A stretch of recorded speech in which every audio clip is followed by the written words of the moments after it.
In the world of House of M, the Fantastic Four never became a team. The accident that should have changed their lives didn't happen the same way. Reed Richards and Susan Storm both dead.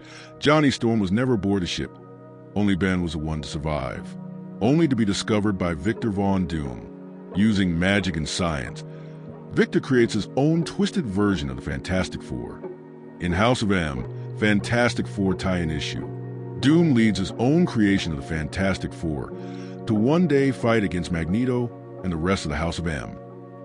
A wide stone corridor stretches deep into the underground city, its towering pillars lit by a cold blue glow as shadowed figures rush forward in the distance. The vaulted ceilings rise above them like a carved cathedral, giving the entire space the feeling of a world built to honor a single ruler's vision. Deeper inside, Mole Man sits upon a throne partially concealed by the darkness. His advisors stand beside him. One of them informs his master that the last defensive perimeter has already fallen. The ruler remains seated, gripping the armrest as he listens, unmoving. The advisor tells his king that they cannot stop what is coming. The throne-bound figure stirs at last, raising his head as the blue light catches the edges of his mask. His stillness breaks as a tear runs down his face, and the presence that ruled the subterranean kingdom begins to rise as the dream he built collapses around him. Mole Man tells his men to just let them come. The underground city erupts into chaos as flames and battle light ignite every corner of the chamber. Fire like demon descends from above like a burning comet, his entire body engulfed in fire as he sweeps across the battlefield. He is known as the Inhuman Torch. Amongst the others on the battlefield, an orange rock monster was using his powerful fists to smash into Mole Man's army. But in this universe, Ben Grimm is not the thing. The under a new name did. Beside him, a woman called Valeria, also known as the Invincible Woman, steps forward with confidence, her hands raised as she unleashes a wave of glowing pink cloud like constructs that surrounded the Mole Men's heads, choking the life out of their bodies.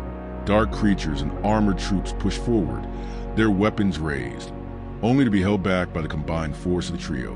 Behind them, Doom watches from the balcony with an unreadable expression, the firelight reflecting off his armor as the battle rages below.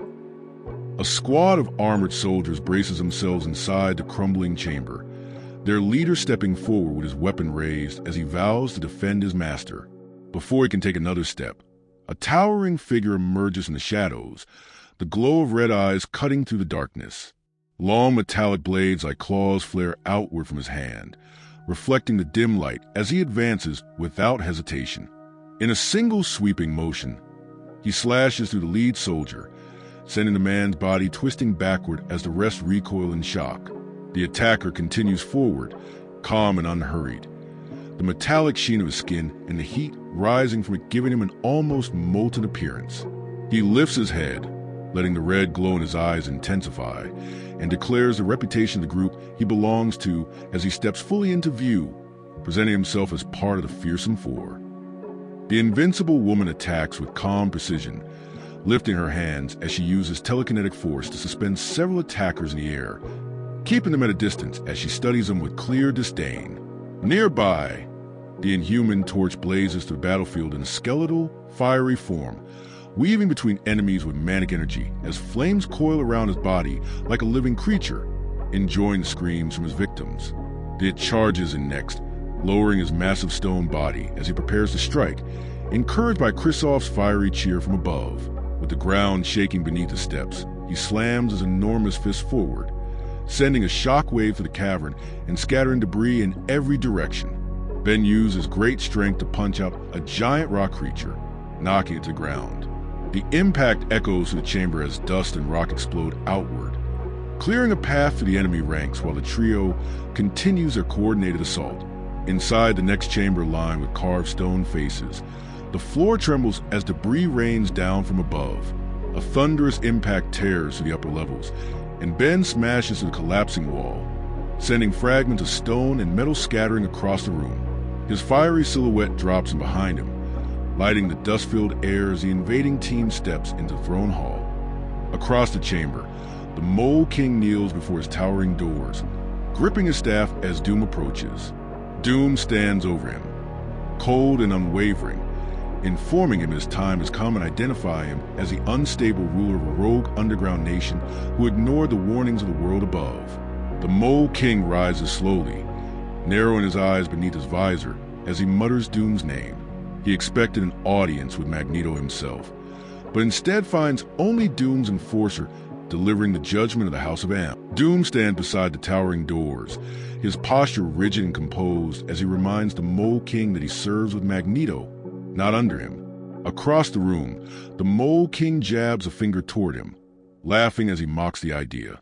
He taunts Doom for living in a world ruled by mutants, insisting that no matter what power he wields or what transformations he undergoes, he is still only human in a society shaped by mutant supremacy.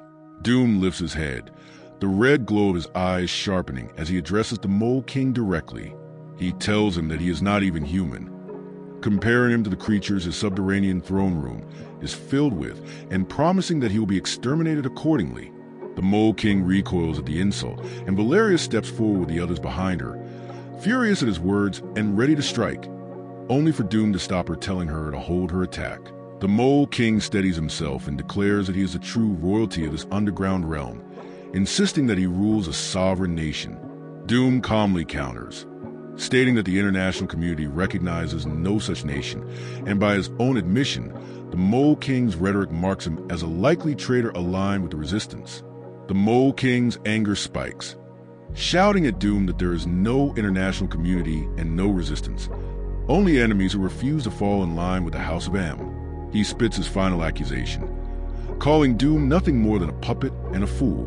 Doom steps closer to the Mole King, their faces lit by the cold blue glow of the chamber. The Mole King raises his chin defiantly, insisting that dying as a king is better than living as a slave, refusing to bend even in defeat. Doom leans forward, his voice low and unwavering as he tells him that death is exactly what awaits him. Valeria and Kristoff watches from nearby, their expressions calm and almost pleased as they observe the scene. Doom lifts the Mole King by the neck, slowly choking him, while he tells him that he let him live long enough to watch his kingdom come to an end. Doom steps in one final time, his eyes burning red beneath the mask. He addresses the Mole King with quiet finality, declaring that his time has run out. A sharp motion follows, and the Mole King's body jerks aside as Doom ends the confrontation with a decisive snap.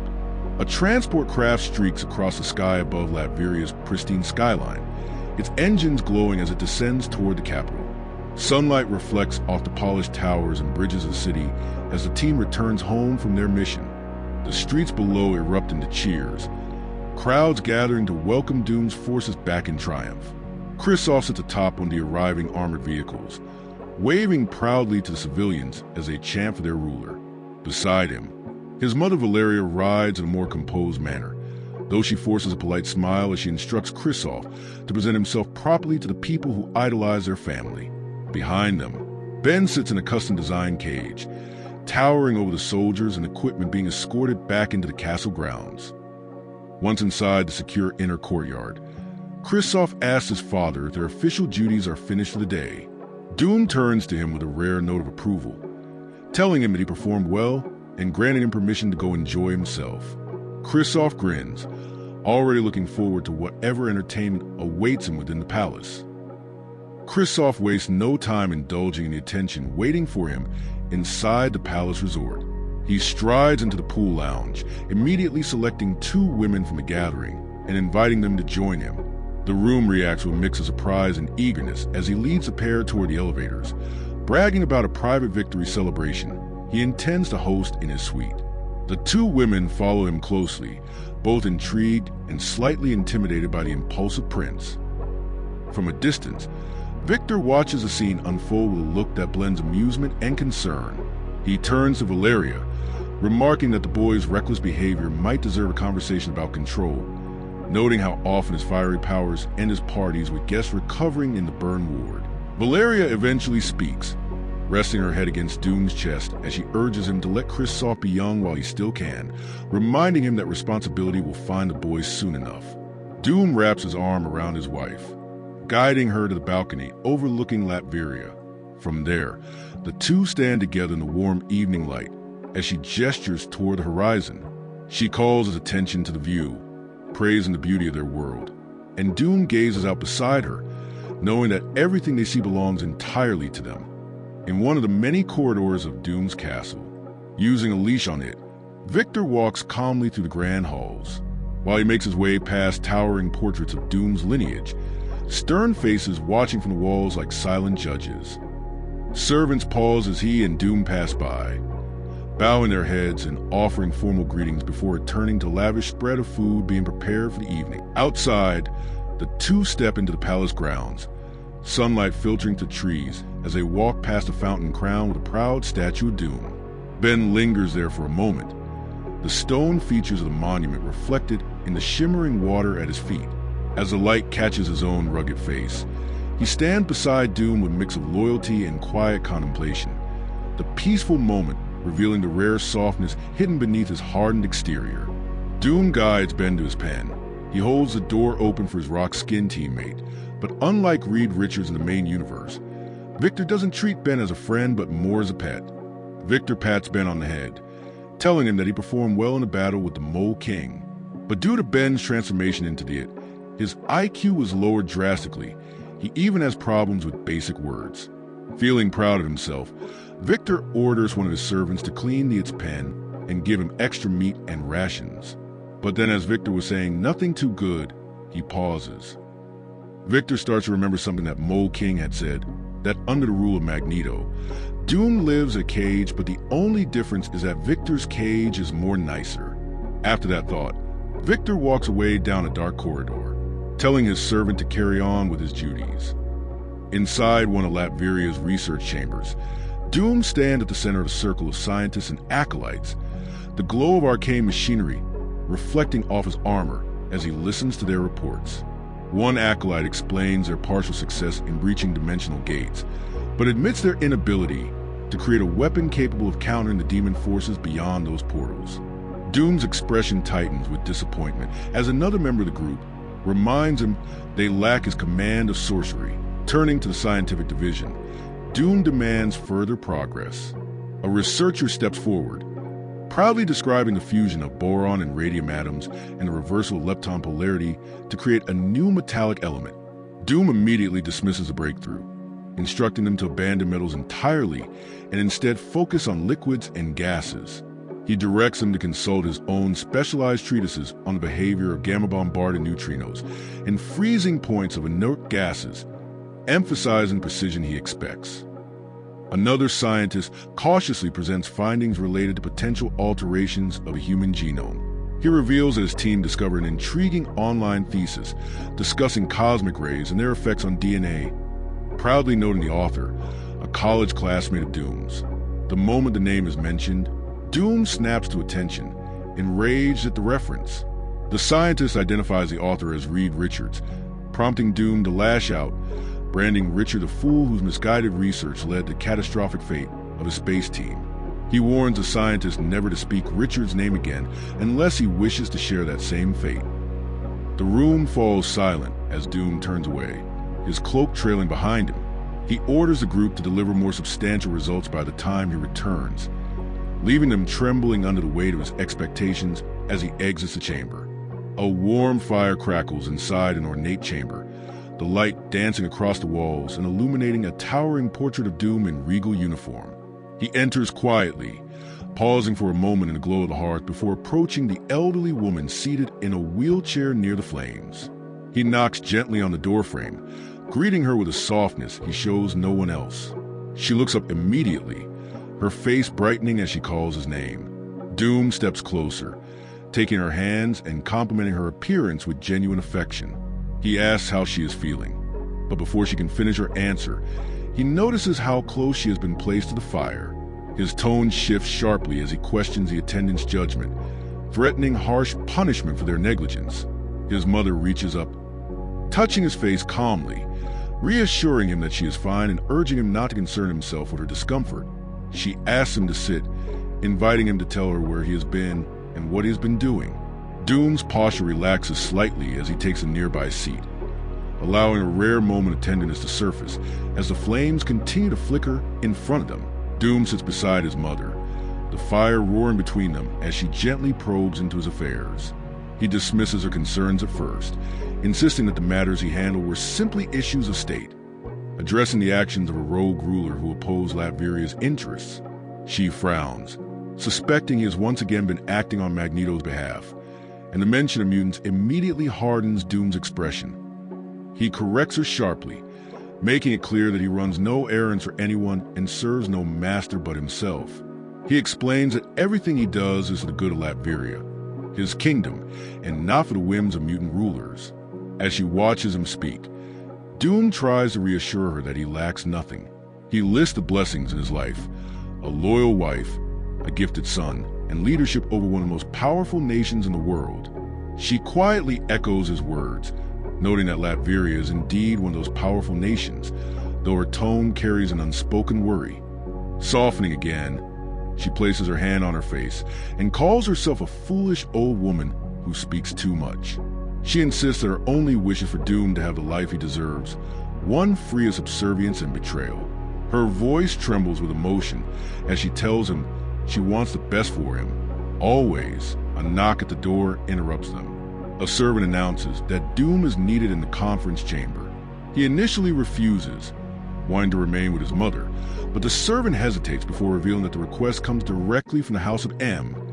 Doom rises reluctantly, casting one more look back at his mother before turning toward the balcony doors, his silhouette framed by the firelight as he prepares to face whatever summons awaits him. Doom stands before a wall of glowing monitors when Pietro's image flickers onto the central screen, his expression stern and urgent. Pietro relays a message from Magneto, stating that his father requires Doom's presence in Genosha. Doom listens with practiced calm, then offers a polite but dismissive response, explaining that he has only just returned to Latveria and must first address other matters. He ends the transmission abruptly, assuring Pietro that he will contact Magneto at his own convenience. The room falls silent as the screen fades to black. Doom lowers his head, his cloak draping around him as he turns away from the console. But before he can leave, a sudden gust of displaced air fills the chamber. Pietro materializes inside the room in a blur of white lightning, stepping directly into Doom's path. Pietro clenches his fists, insisting that Doom misunderstood the situation. Magneto's summon, he explains, was never a request. It was an order.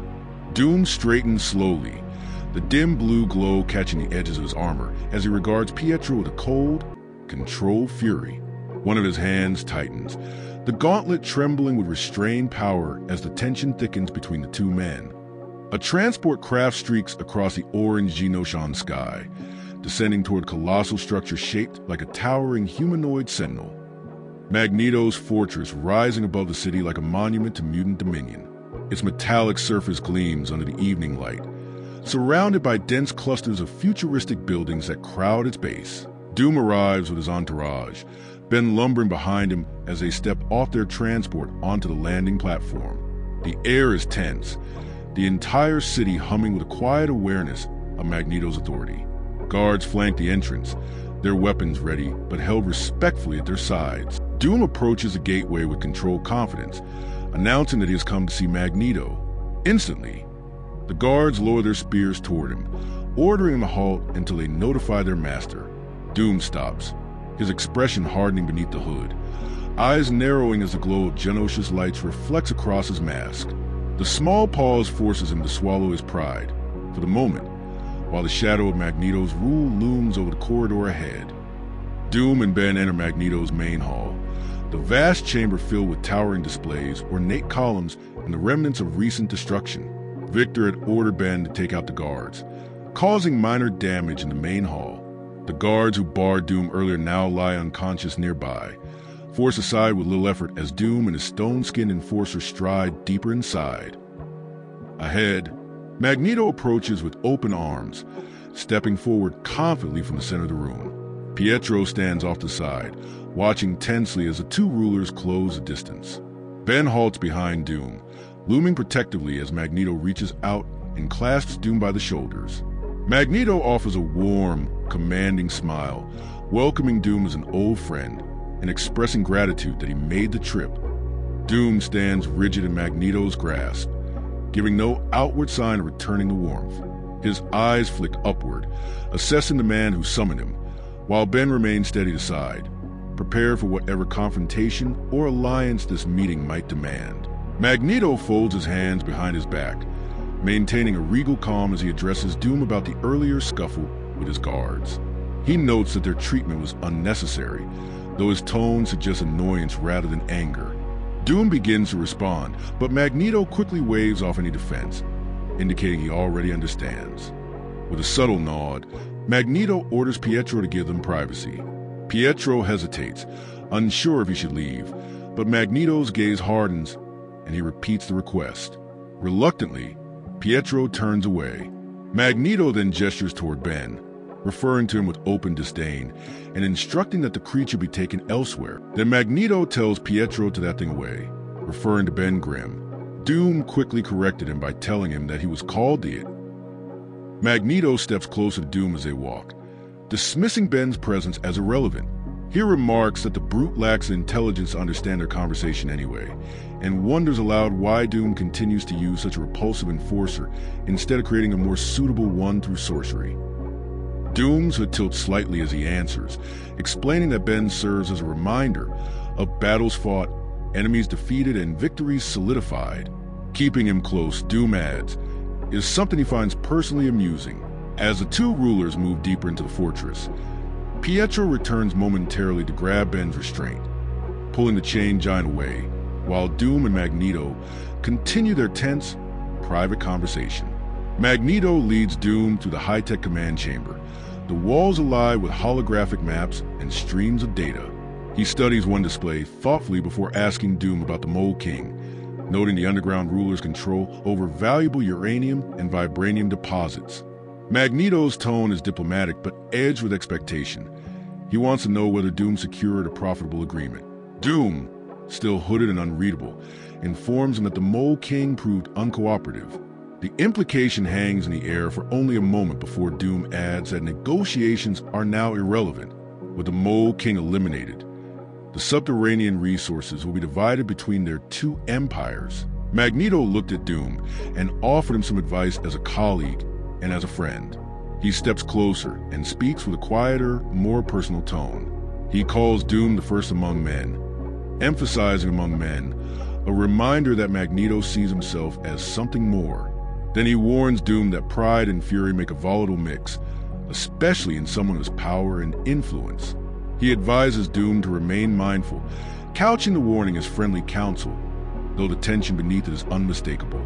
Doom ends a meeting with a stiff nod, thanking Magneto for his counsel while masking the insult beneath it. The two rulers exchange formal farewells, each projecting courtesy while hiding the simmering tension underneath. Doom turns away with Ben at his side, exiting the hall as Magneto watches him go. Outside Magneto's fortress, Doom's facade of restraint begins to crack.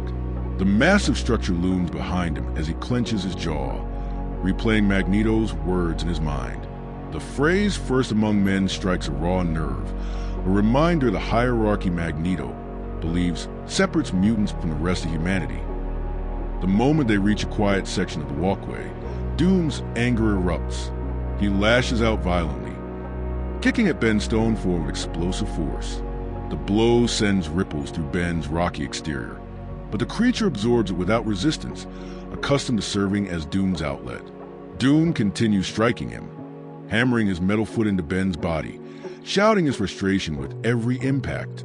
He rages about the arrogance of being lectured, roaring about the audacity of a mutant presuming to advise Doom. Every strike is punctuated with fury, calling Magneto condescending, calling him trash, calling the entire mutant hierarchy beneath him. Ben takes the abuse silently, his hulking frame absorbing the punishment until Doom's anger runs its course. In the end, Doom stands over him, trembling with rage beneath the armor, having vented his humiliation the only way he allows himself, through violence inflicted on the servant he keeps as a reminder of power. Doom glares down at the crumpled form of Ben, breathing hard from the outburst. He knows the blows barely registered. The creature's rocky hide makes him nearly impervious, but the purpose was never to injure. It was to reassert control, to remind himself that he commands something, even when his pride is wounded elsewhere. He adjusts his hood, forcing his voice back into a cold, commanding register. He tells Ben to get up, stating plainly that the beating didn't hurt him and that there is still work to be done. Ben obediently begins to rise, his massive frame shifting despite the abuse. But Doom's mind is far away now, burning, spiraling, consumed by a dangerous clarity. He steps into the shadows of his domain, eyes glowing with fury. He whispers to himself at first, then speaks louder, letting the words harden into a vow. He declares that things cannot continue as they are. The House of M must fall. Magneto's empire must collapse. Then Doom's voice, rise with obsessive fire, proclaims that from the ashes of that fallen dynasty, a new dominion will rise. Soon after, Doom oversees the next stage of his creation. High above the laboratory floor, he watches from a levitating platform while his scientists prepare Ben Grimm for another brutal extraction. The creature is strapped down, muscles trembling, stone skin cracking as a technician warns him to remain still. It won't help. The machines roar to life, drills and needles piercing deep into Ben's rocky hide. His howl echoes through the chamber, a sound that barely resembles anything human. Doom descends calmly as the scientists praise their success, proudly reporting that they retrieved fresh samples from the deepest layers of the creature's silicon-based dermis. They promise breakthroughs, knowledge of cosmic rays, new forms of power. But Doom has heard enough. It can wait. I have need of the creature.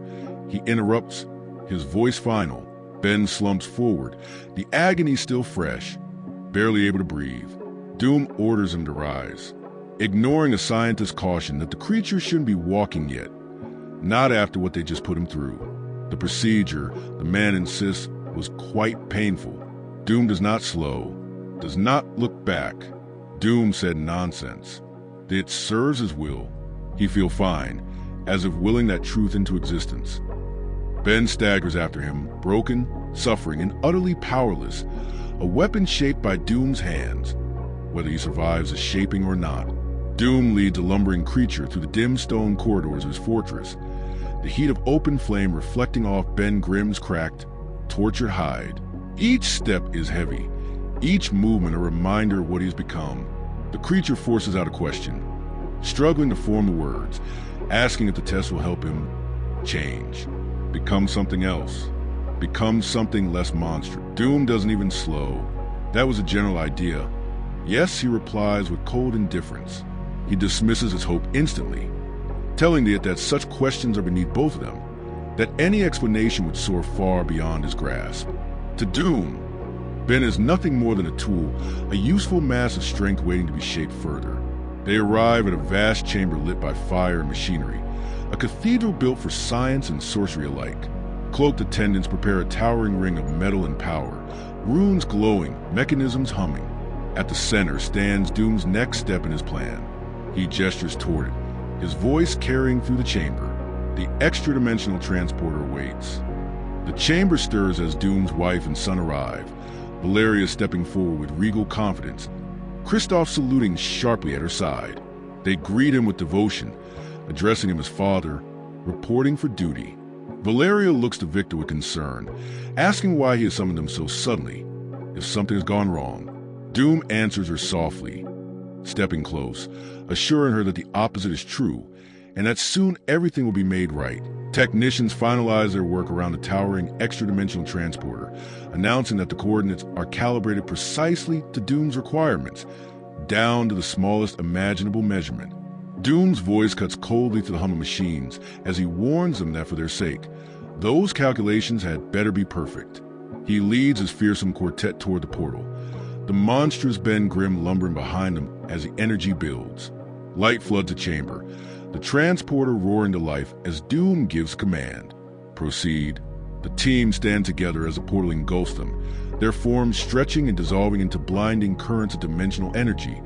Doom, Valeria, Kristoff, and the creature that once was Ben Grimm. The power intensifies, vibrating to reality itself, until their silhouettes vanish completely into the swirling void. The transporter tears open reality, spitting Doom's team out into a strange new world, an alien settlement lit by a green sunset, filled with tribal mutants sharing food and laughter. Their peaceful moment is shattered as a dimensional breach crackles above them, flooding the sky with blinding blue energy. The clan leader spots the intrusion immediately and signals her people, telling them exactly what must be done. Doom's group crashes through the portal and lands hard, disoriented. Kristoff stumbles forward, eyes wide, asking where they are. Valeria's hand tightens around his arm, her voice calm and steady as she reminds him that the location is irrelevant.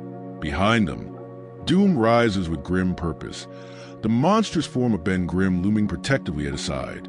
Energy erupts around Kristoff as he ignites, his body becoming a blazing inferno of the inhuman torch. His voice cuts through the roar of flames as he declares that their surroundings don't matter in the slightest. What matters is the mission, hellfire on. He explodes forward, a streak of burning light, as the landscape ahead becomes a vortex of fire and molten destruction. Chaos erupts the moment Doom's team arrives, the alien tribe lunging at them with primal fury. Valeria moves first, her eyes blazing with confidence and contempt as she unleashes a surge of concussive force. She steps forward through the energy glow, taunting the creatures, asking them if they truly believe they had even the slightest chance. Her power expands outward, forming a shimmering field that crushes attackers and sends bodies hurtling through the air. She raises her arms triumphant, declaring herself the invincible woman. At the same time, the ground shakes violently as Ben Grimm slams into the fray, his massive rocky form crashing down like a meteor. The impact sends shockwaves across the battlefield as Ben growls the name Doom gave him. Down below, the temperature spikes. The inhuman torch becomes a living inferno, spiraling through the sky and bathing the alien village in golden flames. He jokes about himself that the inhuman torch is pretty good at lighting up a room, or, in this case, scorching an entire strange settlement into blazing ruin. Doom raises a hand, ordering his team to end the fight. His command hits harder than any blast. Valeria crushes enemies in an invisible force field. Ben charges forward like an avalanche, scattering bodies with each stomp. Johnny sweeps across the ground, igniting everything in a wide inferno. The invincible woman responded to Doom's command, telling him, "Of course, my lord." To the inhuman torch followed up with his question. He asked his father who were these people. Doom answers with a cold gesture, dismissing the question entirely. To him, they are nothing, just target practice. Nothing than that. Doom surveys the smoldering battlefield, the corpses of the alien tribe still cooling beneath the flames of the Fearsome Four. Ben looms behind him like a hulking monument of molten stone, smoke rising from every crack. Valeria glides forward in a serpent swirl of mist and power, her smile sharpened by the thrill of destruction. This clearing, this devastation, is not the victory. It is merely preparation. Doom explains that they've arrived at the very edge of existence itself, the fragile border of a dimension where reality thins like air atop a mountain. The extra-dimensional transporter could go no further, but this place, this unstable plane, is exactly what he needs. Here, the laws of nature bend. Doom's voice folds into the eerie quiet as he speaks of sorcery becoming impossibly strong, while science becomes more soft and flexible, no longer rigid or absolute. Kristoff steps forward, puzzled, trying to understand Doom's intent. He asks if this place affects gravity. If that is what Doom is referring to, Doom corrects him with a cold, confident gaze. Electromagnetics. A single word, a single principle, and the foundation for the weapon he intends to unleash. Beneath a storm-twisted sky, Doom stands elevated against the horizon, the burned remains of their earlier battle still glowing behind him. He finally reveals why he brought the team to this remote, fragile dimension. It is not only a battleground, it is a sanctuary from spies, from prying eyes, from the House of M itself. Here, there are no walls listening, no agents watching. Here he can speak freely. Doom tells him that everything he has done, every humiliation swallowed, every wound endured, has been for one purpose. He has studied every discipline, both dark arts and forbidden science. He has made pacts with demons, built nanorobotics, pushed technology to its edge, even experimented with cosmic rays, all in hope of expanding their power beyond anything imaginable. He reveals that he intends not to cure, but to enhance. Ben rumbles in confusion, asking if Doom means to cure him. One of the others quickly hushes him, reminding him not to interrupt the Master. Doom continues walking, cape trailing behind him like a banner of inevitable conquest. He speaks of preparation, of destiny, of the day he has long planned for, the day when Doom will ascend to his rightful place, on a throne built for a king of both mankind and mutant kind. Doom lays out his final strategy with absolute certainty, his voice cutting through the air like a blade. They must strike immediately, before the House of M even senses a threat. He vows they will bring down the entire royal family and confront their enemies somewhere far from mutant armies and robotic enforcers, on ground chosen by Doom himself. He envisions a new dynasty rising from the ashes, the glorious House of Doom. Valeria approaches her husband and holds his hands. With smiles, she tells him that she will stand by his side as they battle Magneto and the House of M. Christoph follows suit. He places his hand on top of his parents' hands, confirming that he wants to help as well. He even mentioned that he was surprised that they didn't plan something like this before. They had tried to speak, but before he could get a sentence out, Doom cuts him off, thinking that they had wanted to help as well. He tells the team to listen to his plans. Later, back in Latveria, Doom returns to his stronghold. His ship had been prepared for his departure to Genosha. As he steps out, only to find his mother waiting for him in the cold. She studies him with quiet worry, telling him he looks troubled. Doom tries to brush it off, insisting he is fine, but she presses further, asking if he is finally tired of serving that mutant, Magneto. Doom admits the truth. He is done serving anyone. He is taking action to make sure Doom never bows to man or mutant again. But even as he declares this, he hesitates, saying he cannot help but wonder. His mother urges him to speak. He looks out at his family, Valeria, Christoph, and the Monstrous, all waiting for him with unquestioning devotion. He points toward them, noting how they love him unconditionally, obey him without question, and would do anything for him. His kingdom, his power, his riches, everything he ever wanted already surrounds him. By all accounts, he is a very lucky man. And yet, Doom turns inward, a shadow crossing his face. He wonders, shouldn't this be enough? Doom's mother leans close, her voice firm and cold. She orders him to stop doubting himself immediately. She reminds him that he is a Doom of royal blood, born to serve no one, least of all a mutant. She tells him to push aside his hesitation, go straight to Magneto, and do exactly what she commands. Her final command echoes in his mind like a verdict: kill the scum. Moments later, Doom arrives at Magneto's gathering. Polaris turns at the sound of his voice as he announces Magneto's name. The room is filled with mutants, advisors, and guests, all pausing as Doom approaches with his family close behind. Magneto greets him politely, surprised to see him return so soon.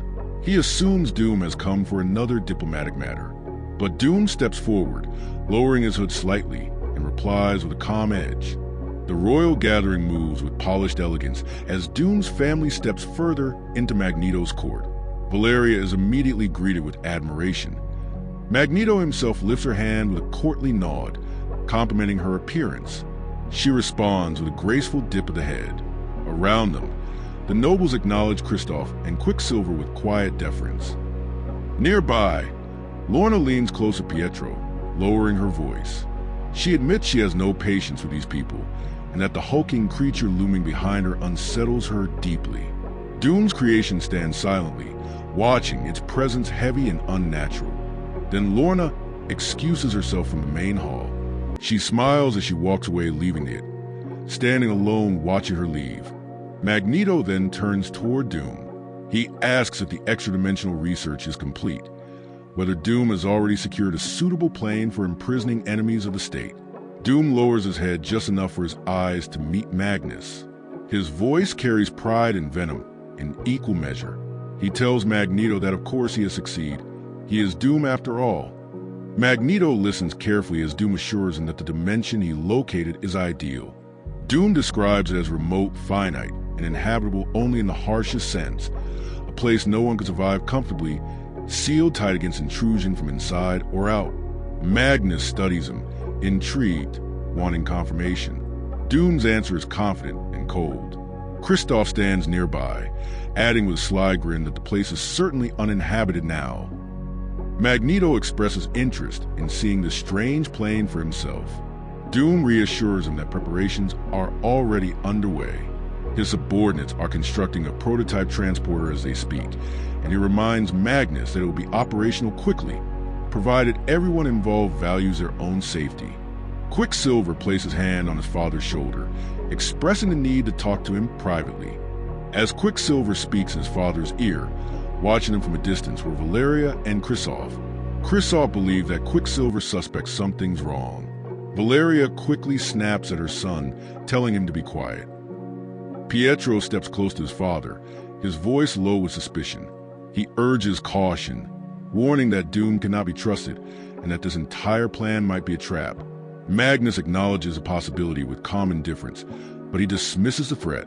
He explains that Doom's forces pose no true danger to them, and that several of the technicians running the teleporter already serve him in secret.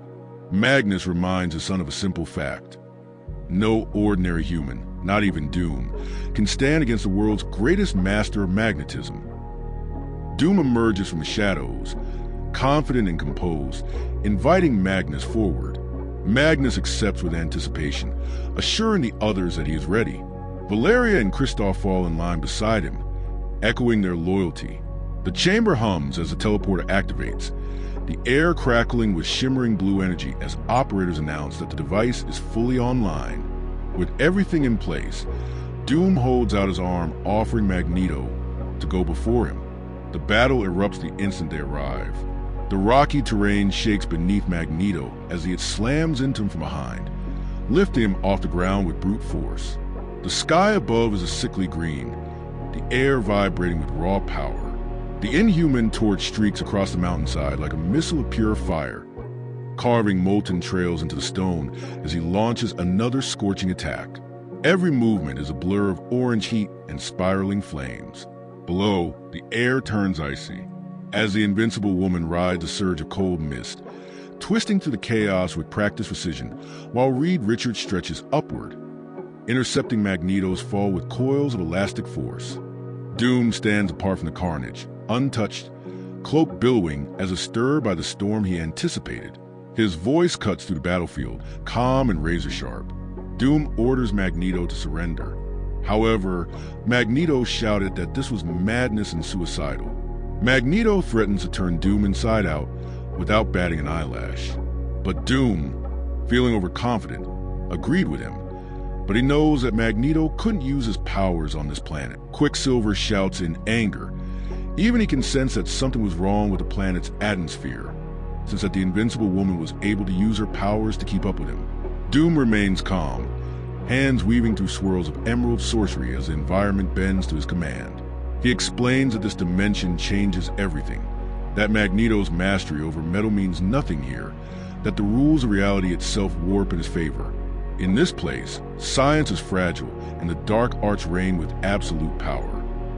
Doom's power erupts outward in a wave of searing green force.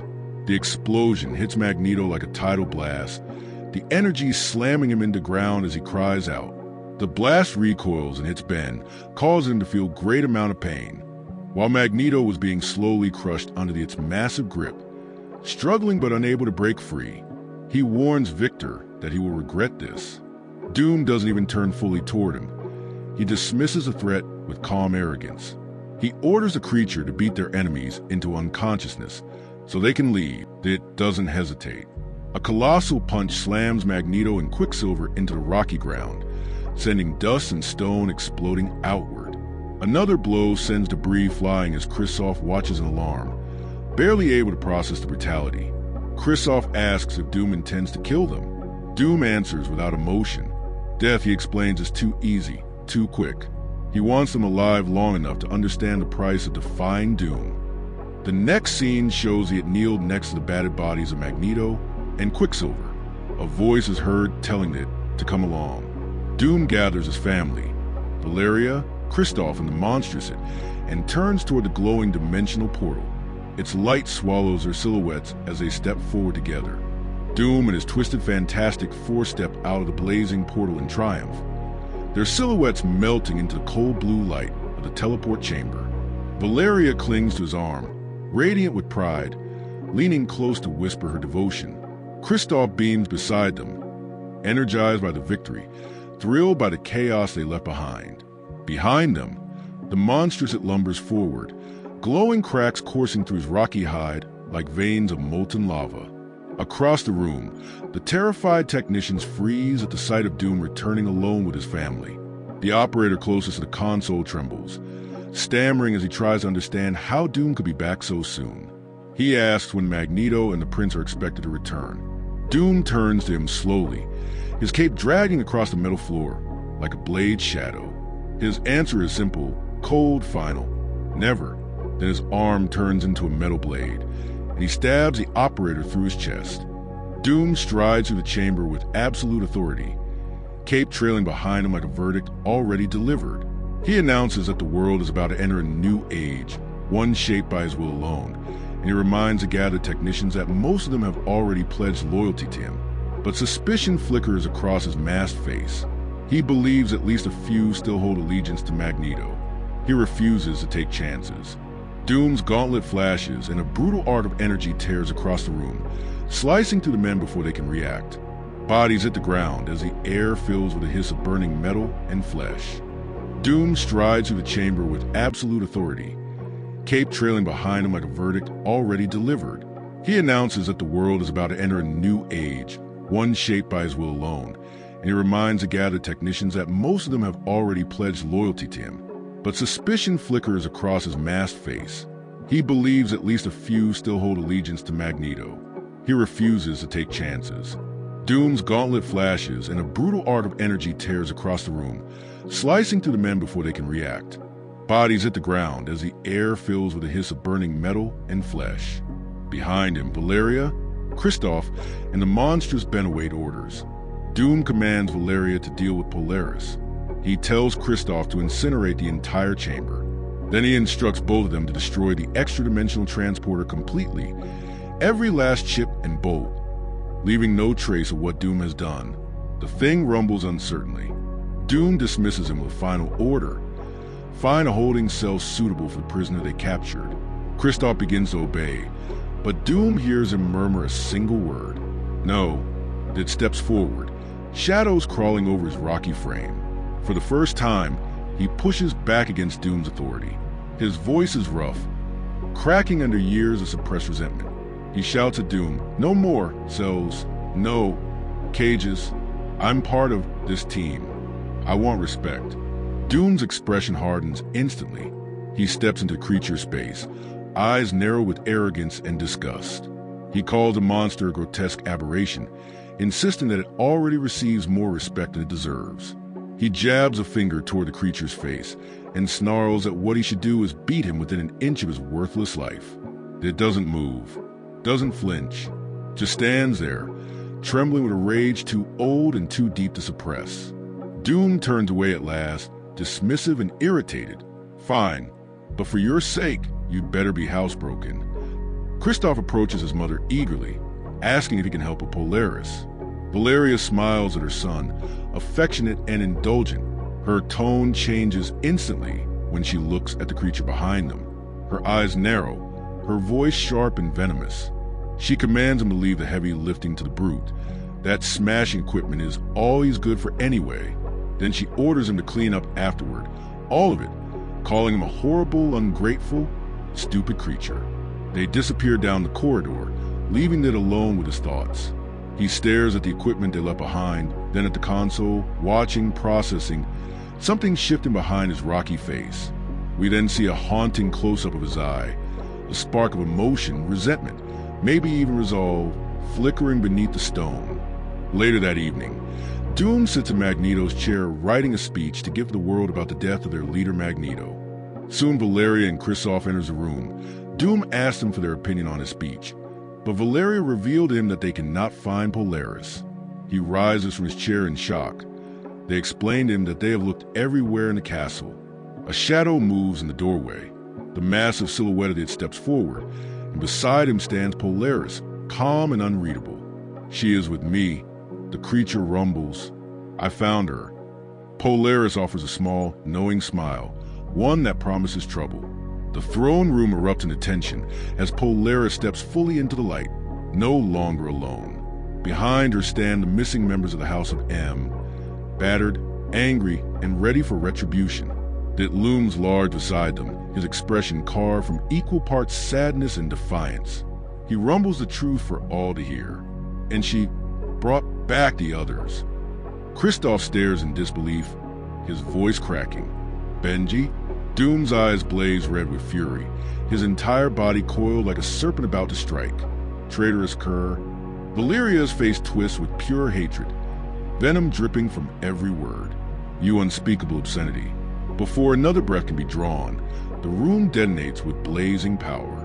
A roaring column of energy streaks forward, lighting the chamber in a violent scatter of orange and white.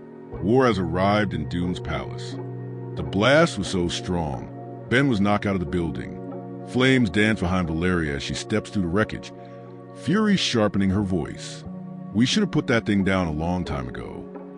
With a sonic ripple as Pietro rockets forward at impossible speed, his movements blur into afterimages, each one landing a strike that slams Kristoff back with brutal precision. Yes, I've told my father the same thing about the rest of you. Pietro surges upward, a streak of blue lightning weaving through the air, only to be intercepted mid-flight. Valeria moves faster than expected, her hand slamming into him with a thunderous thump that halts his momentum cold. That surprises me not one bit, mutant. The fight is far from over, and they all know it. Polaris unleashes a storm of razor-sharp crystal shards, the air screaming as they tear forward. Her fury cuts sharper than the shards themselves. The House of M has been more than generous to you, and this is how you repay us. A fiery blast erupts in response, an explosion of heat and orange light as Kristoff, ignited with mystical flame, surges upward. Doom shouts out loud, "Do you really expect I would ever willingly submit to the likes of you, Magnus?" "Me, Doom." Below, Valeria steps through the chaos, blue energy pulsing through her arm, her expression no longer conflicted but resolute. No more. Quicksilver races across the flaming battlefield, a streak of motion cutting between explosions. Behind him, the ground buckles, rock splintering as something enormous forces its way forward. Magneto lifts his head, real fury settling in his eyes as the world around him begins to break apart. The betrayal is no longer a whisper. It's a war. Valeria calls out to Doom, telling him that they're becoming overrun by Magneto's soldiers. She powers up a force field to protect herself, but she's slowly starting to lose her strength as they beat down on her shield. She screams out for Doom to do something. Doom calls out to Valeria. He tells her that he will be with her in one moment as he spots Magneto buried under some rubble. Valeria screams for Victor, begging him to help her. Her shield starts to grow weaker as it tries to withstand the assault of multiple mutants, and even Quicksilver attacks her shield with his super speed. But Victor blocks out her cries. He has already set his sights on killing Magneto, no matter the cost. Elsewhere on the battlefield, the Inhuman Torch was struggling with the other half of the horde of mutants. Outnumbered, he calls out for his father for help. Again, Victor doesn't listen. His eyes are now burning with anger. His goals are almost completed. His arm transforms into a giant battle axe. He looks at the body of Magneto and mutters to finish it. A heartbeat later, a red flash, the telltale glow of incoming power, streaks through the chaos. It's a warning too late to be spoken. The ground erupts with force as a shockwave tears through stone and steel. Magneto's body is flung aside like a broken statue, while Doom is blasted backwards, cape whipping violently in the vortex of unleashed energy. Magneto's attack sent Doom slamming into a wall. Once Doom recovered, he could hear Magneto talking to him, saying to him that it was a very bad move. Doom rises to his feet. He steps forward, but then he stops in his track. In horror, he sees his wife and son on the ground. Both were killed during the battle. Doom raises his arms and shouts at the heavens. "What have I done?" screams Doom. Then Magneto spoke. He tells Doom that he had made his choice, which turned to be Doom's fatal mistake. Magneto reminds Doom of the life he could have protected, a family, allies, all of them now used, discarded, or in danger because of Victor's hunger for control. The Mutant King's rage sharpens into judgment. Quicksilver and Polaris close and beside their father, their stance unmistakably hostile. Magneto studies Doom like a scientist analyzing a failed experiment. Now you are lost, and the question remains, what to do with you? Then Magneto thought a way to get back at Victor. To the shock of Doom, he sees his mother being dragged in by two mutants. Doom's mother looks at Magneto with fear in her eyes. Magneto placed his hand over her mouth.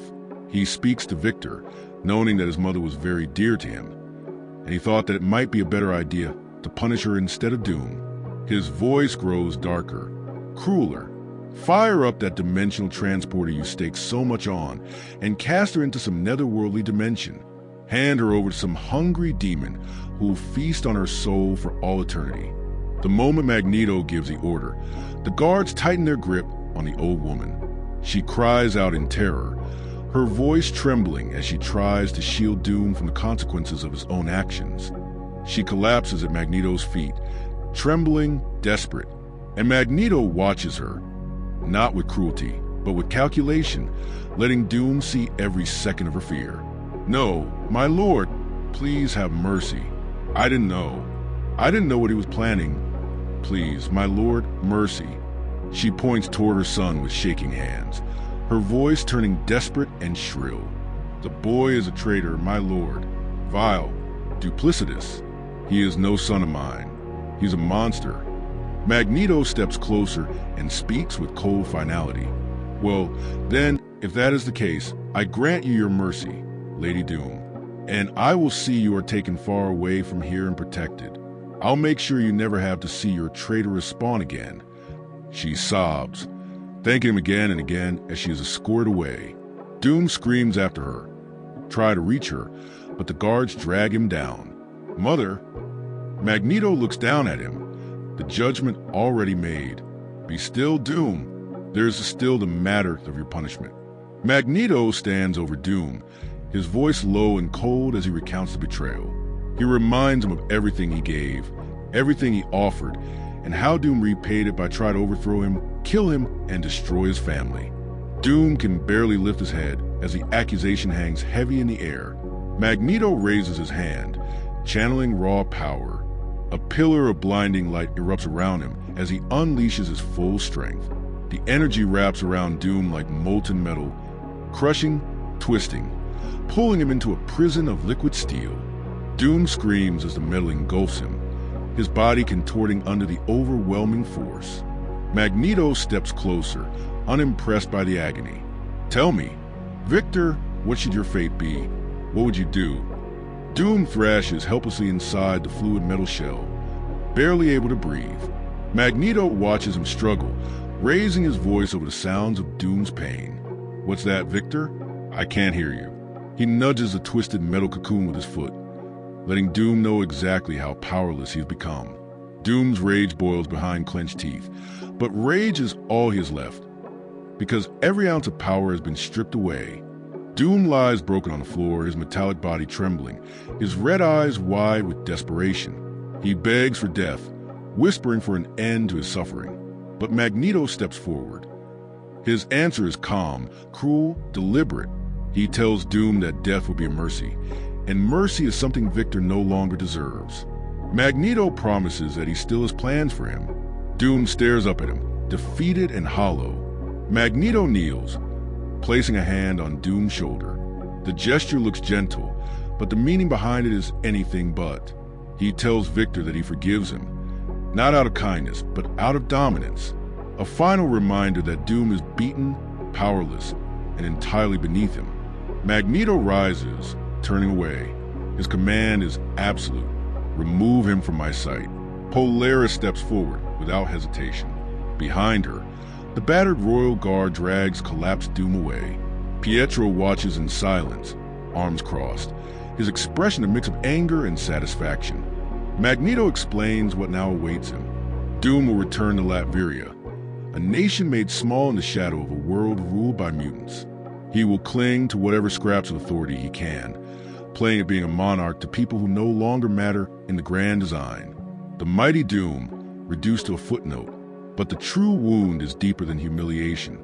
He will never forget the truth Magneto carved into him today, that he was defeated, broken, and cast aside by those stronger than him. And Magneto knows with certainty that for the rest of Victor Von Doom's life, there will never be a more miserable soul walking the earth. Meanwhile, Ben Grimm stirs, groaning back to consciousness. A group of human survivors surrounds him, weapons raised, convinced they've cornered another mutant. They inch closer, preparing to strike before he fully wakes, until his broken voice cuts through the tension. He insists he isn't one of them, not a mutant, not a monster. He remembers being a man long before his body turned to living stone. The humans hesitate. They study him again. He's enormous, powerful, and clearly capable of cracking Sentinels in half. They realize someone like him could be more useful alive than dead. Word spreads quickly among them. The human resistance needs strength, and this creature, if he truly isn't a mutant, might be exactly what they've been lacking. Before the patrols sweep the area, they usher him toward an underground refuge. Ben stumbles after them, still dazed, barely able to make sense of the world through his blurred vision. When the darkness of the tunnel surrounds him completely, he admits he can't see a thing. His voice trembles with confusion and fear. But then a softer voice meets him in the dark, warm, calm, and steady. A woman reaches for his massive hand and holds it without hesitation. She introduces herself as Alicia and assures him that he's safe now, that she'll guide him the rest of the way. In that moment, standing blind in the dark, Ben Grimm finds the first glimmer of kindness he's felt in what seems like a lifetime.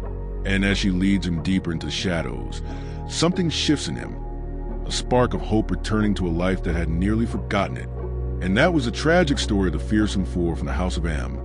Once again, no matter what Earth or reality, Victor Von Doom will always be the same. A man who would stop at nothing to be known as the smartest, strongest, and greatest being on Earth. His ego got in the way of what he had. He had a powerful kingdom. He had a wife, a son. His mother was alive as well. And his people loved him and not feared him. But because of his greed for power, has lost everything. Thank you for watching. If you enjoyed this video, please like and subscribe for more multiverse content. If there is a character you would like to see next, please leave a comment. See you next time on Pages of the Multiverse.